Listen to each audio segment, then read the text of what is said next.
Yo, what's up sa inyo lahat at welcome back nga pala dito sa ating channel. Yan, at medyo malag pa nga ang ating setup ngayong araw dahil hindi pa natin naayos ang mga setups ng OBS natin. Pero for today's video, tuturuan ko kayo kung paano mag-travel ang isang Buddha fruit or Buddha user. Kung paano makapag-travel ng mabilis sa kanyang pupuntahan na island. Ayan, kung mapapansin nyo, magta-travel tayo from Sea Castle going to Sea of Treats. Ayan, medyo malayo-layo din yan, no? Kung titignan natin at iba sa mga tropa pips natin ay nahihirapan mag-travel pagka nakabuda sila. Ito para lang to sa mga max na, no? Or nakakuha ng mga ganitong items. Siyempre, ang gagamitin natin na item ay Yama.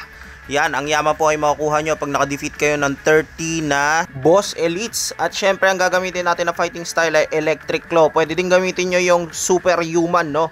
Merong dash din yung skill ng Superhuman. At sa Buddha naman, dapat ang C-move nyo ay naka-unawaken para ma-release nyo ang Buddha Leaf. Ayan, makikita nyo kung gaano katulin mag-travel ang Buddha na yan. Kahit sobrang bagal ng Buddha, talagang makakapag-travel ka. Dash, Hellish Slash, Electric Rampage.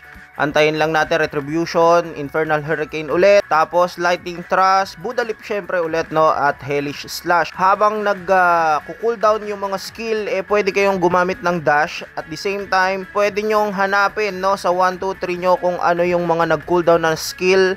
At yun ang ibabato ninyo para makapag-travel kayo ng mas malayo kaysa sa dash na ginagamit nyo. Alam naman nating lahat, no?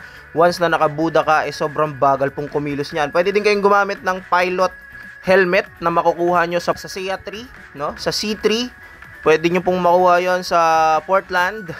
Sa boss doon sa Portland. Ayan, no? Ilang segundo lang yan. Nakapunta na kaagad sa Sea of Treats ang Buddha natin. Ayan. Sana makatulong sa mga newbie, no? At the same time, pwede kayong maghanap ng mga sword pa na merong mga dash para magamit nyo sa mga Buddha user natin dyan. At sa Sea 2, titignan natin kung ano yung mga sword na makukuha sa Sea 2 para makapag-travel ang Buddha ng mas mabilis. Maraming salamat. Kita-kits tayo ulit sa susunod na video. Kung bago ka lang sa akin channel, don't forget to like, comment, share, and subscribe. At kita-kits tayo sa susunod na video natin. Bye-bye!